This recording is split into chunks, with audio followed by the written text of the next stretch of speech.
Welcome to The Explainer. Today, we're diving deep into the incredible story of Dhaka, the capital of Bangladesh. It's a city of immense power, intense pressure, and just some fascinating contrasts. You see, Dhaka is a city of incredible contrasts, a place that holds two starkly different identities at the same time. On one hand, it was once known as the Venice of the East. What a romantic image, right? A city on the water, a global hub of unimaginable wealth. But today, it holds a very different title, the world's most densely populated city. So, how did one city come to embody both this romantic, prosperous past and the intense pressures of modern hyper-urbanization? Well, that's the very story we're going to unravel. To really get what Dhaka is today, we've got to travel back in time, all the way to the 17th century.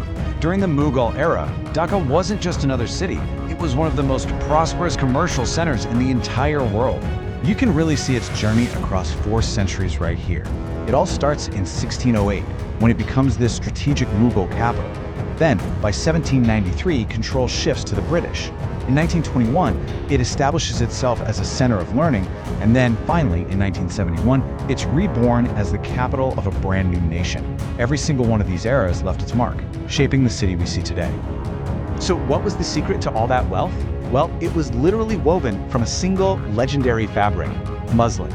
This textile was so fine and so sought after that the city actually became synonymous with it. This trade made the whole region the economic engine of the entire Mughal Empire. And you know, when you have that much money flowing through a city, it becomes a magnet for people from all over. The city was a true melting pot, home to merchants from across Eurasia.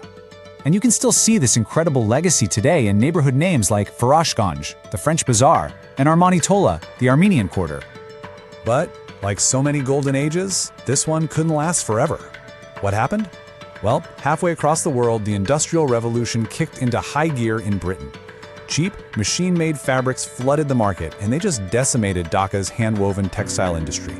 By the early 1800s, the city's economic heart was pretty much ripped out, leaving it, as one visitor put it, a city of magnificent ruins. From these ruins, though, a new city would eventually rise. From those ruins, modern Dhaka has emerged as an absolute powerhouse. Today, it's recognized as a Gamma Plus global city, which is just a fancy way of saying it's crucial for linking the entire region into the world economy. The scale of Dhaka's modern growth is just staggering. I mean, get this. The city's population doubled from 6 million to 12 million in just 15 years between 1990 and 2005. This explosive growth is fueled by a constant stream of migration from rural areas and a huge surge in foreign investment. And you can really see its economic muscle right here. We're talking about a single metropolitan area, Dhaka, generating over a third of Bangladesh's entire economy. It is the undisputed engine of the nation's financial life.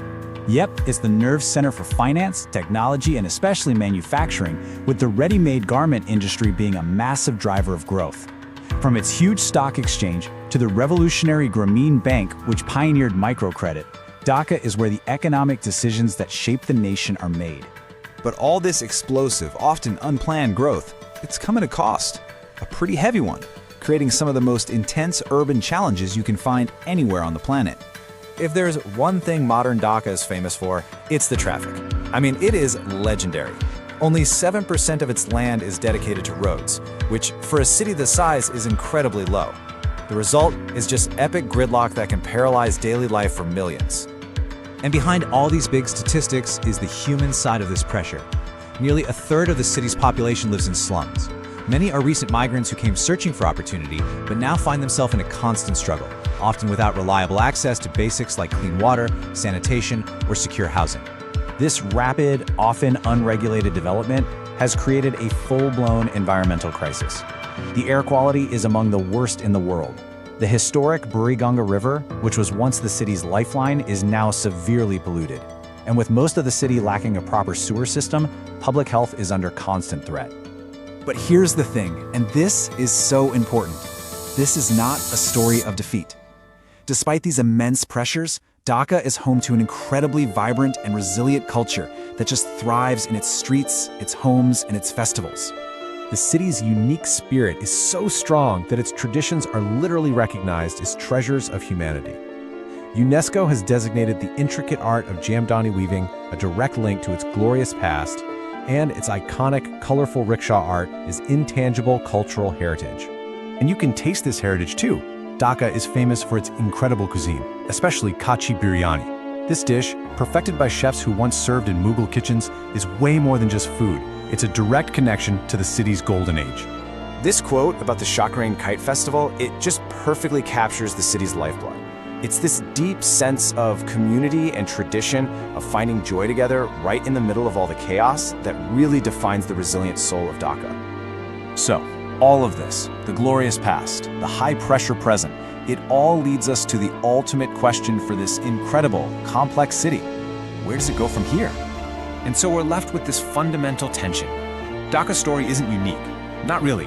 It's a powerful, real-time example of the global struggle between economic ambition and human sustainability. It's a question cities all over the world are grappling with. Can this city be both a powerful engine of opportunity and a sustainable, livable home for its people? Its future, and the future of many megacities like it, really hangs